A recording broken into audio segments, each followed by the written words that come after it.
रही है तो समस्या क्या है? आपको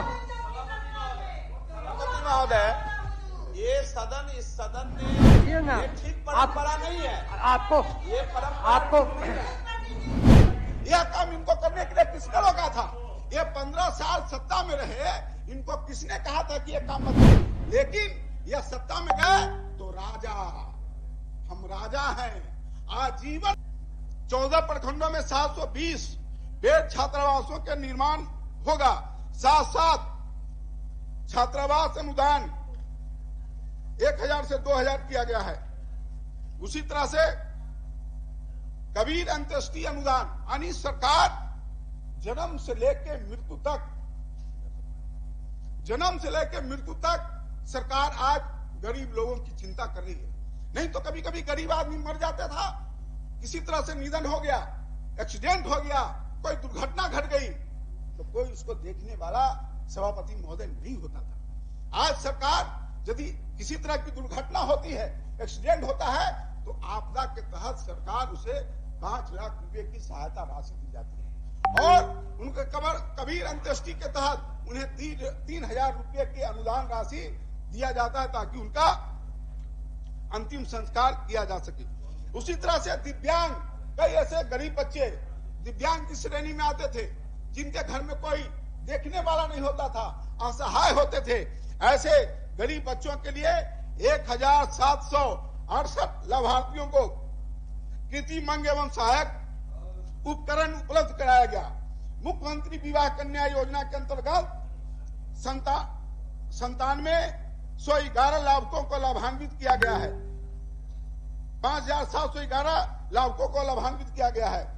मुख्यमंत्री कन्या उत्थान योजना के अंतर्गत वर्ष 2024 और 25 में 3,12,390 कन्याओं को लाभान्वित किया गया है। पिछड़ा वर्ग कल्याण के लिए माननीय सभापति महोदय, मुख्यमंत्री अत्यंत पिछड़ा वर्ग मेधावी योजना के अंतर्गत 1,09,331 छात्र छात्राओं को लाभान्वित किया गया है।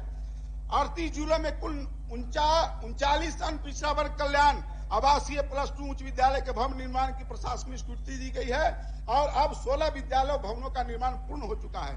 जन नायक कर्पूरी ठाकुर छात्रावास, सभापति महोदय,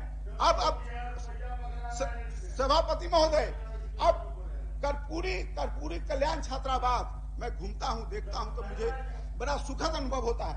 अब यह मुख्यमंत्री माननीय यशस्वी मुख्यमंत्री नीतीश जी के कितनी बड़ा योगदान है कि जो बेचारा गरीब है, पिछड़ा है, दलित है, शोषित है, वंचित है, उनका घर 2 कमरे का घर है। उसी में गाय है, उसी में बकरी है, उसी में उसके माता पिता हैं, उसके दादा दादी हैं, वो बेचारा पढ़ेगा कहाँ? तो उसके लिए कर्पूरी ठाकुर छात्रावास और जो SC ST की हमारी बहनें हैं, कन्या हैं, उनके लिए अलग से 100 बेड का छात्रावास का निर्माण किया गया है ताकि वह गरीब आदमी आसानी से, सुलभता से जाकर के पढ़ सके। यह काम इनको करने के लिए किसने रोका था? ये 15 साल सत्ता में रहे, इनको किसने कहा था कि यह काम मत कीजिए?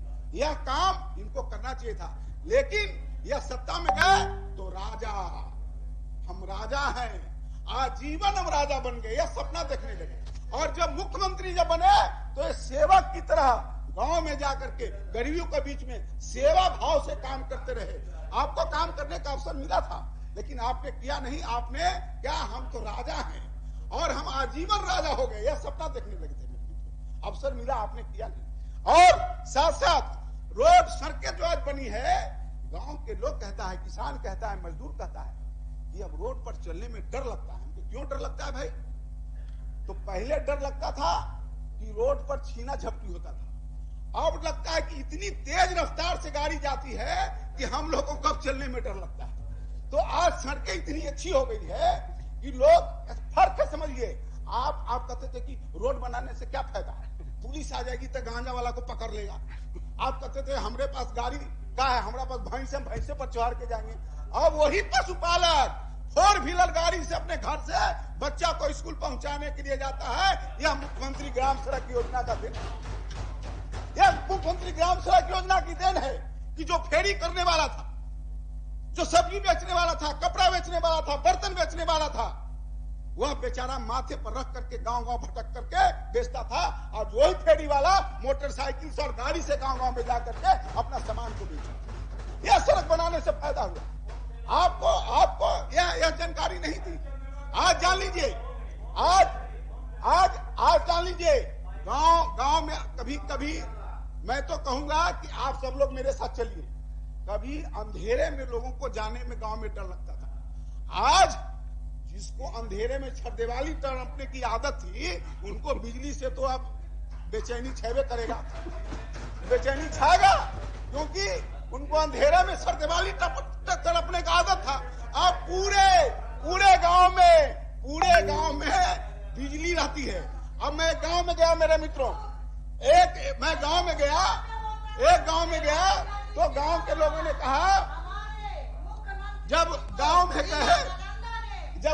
गए तो एक गांव में लोग कहा कि भाई साहब, बड़ी हमारी एक गांव ग्रामीण, आप सुन लीजिए गांव के लोगों की बात, गांव के लोग क्या सोचते हैं, गांव के लोग क्या कहते हैं, गांव के लोग क्या बोलते हैं। तो गांव के लोगों ने कहा कि ए भाई कुछ समस्या है। तो हमने कहा सभापति महोदय हमारी बातों पर ध्यान दिया जाए। सभापति महोदय, जब हम गांव में गए तो गांव में लोग कहा कि एक हमारी समस्या है, तो हम चौकस हो गए कि क्या समस्या है भाई। हमको लगा सरकार इतनी काम कर रही है, तो सरकार इतनी जब काम कर रही है तो समस्या क्या है, तो समस्या क्या है। सभापति महोदय बैठ जाइए। सभापति महोदय, आपको मौका मिलेगा अभी आपको। सभापति महोदय, इस सदन ने पक्ष विपक्ष दोनों सदस्यों के लिए टाइम आवंटित किया था। अगर कोई विषय नहीं, और कोई विषय अगर कहना है और उनको लगता है कि ये पक्ष मेरा मजबूत है, तो उसको नोट करके अपने समय में मजबूती से रखें। ऐसे तो जो वैधानिक प्रक्रिया है उसमें व्यवधान आएगा, वो सदस्य जब बोलेंगे फिर इधर के लोग बोलना शुरू करेंगे। नहीं, तो ये ठीक परंपरा नहीं है, बिल्कुल नहीं। और आप बैठिए ना, ये ठीक परंपरा नहीं है।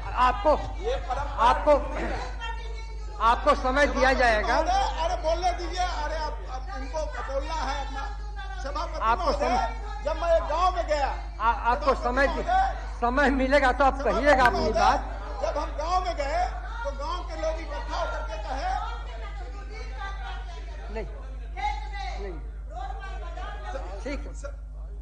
सभापति महोदय, जब हम एक गांव में गए तो गांव के लोगों ने कहा कि भाई ये समस्या है। तो क्या समस्या है भाई? हम भी चोरा भौचक हो गए, क्या समस्या है? हमने कहा कि सड़क है तो सड़क है, हमने कहा अनाज मिल रहा है तो अनाज मिल रहा है, तो स्वास्थ्य कार्ड मिला है तो हाँ मिल रहा है, अस्पताल में इलाज हो रहा है तो हो रहा है। तब समस्या क्या है? तो उन्होंने कहा कि समस्या यही है कि 2 घंटा बिजली कट जाती है। हम कहे यह समस्या है कि 2 घंटा बिजली कट जाती है, तो गांव के लोग आज चिंतित हैं, कभी 2 घंटा बिजली आती भी नहीं। तो आज गांव का बिजली होने से गांव में क्या अब संक्षेप कीजिए। गांव में बिजली होने से सभापति महोदय, संक्षेप कीजिए। गांव के किसान हर काम बिजली से कर रहे हैं। इसलिए मैं पुनः एक बार आपको और मैं अपने एनडीए नेताओं को धन्यवाद देता हूं। इस बजट सत्र में हमको बोलने का अवसर दिया, और कुछ व्यवधान करने तो अभी और कुछ बोलते और बढ़िया से। ठीक है, धन्यवाद, काफी धन्यवाद। और अब मैं माननीय सदस्य श्री विनोद कुमार जायसवाल जी को आमंत्रित करता हूं, अपनी बात रखें।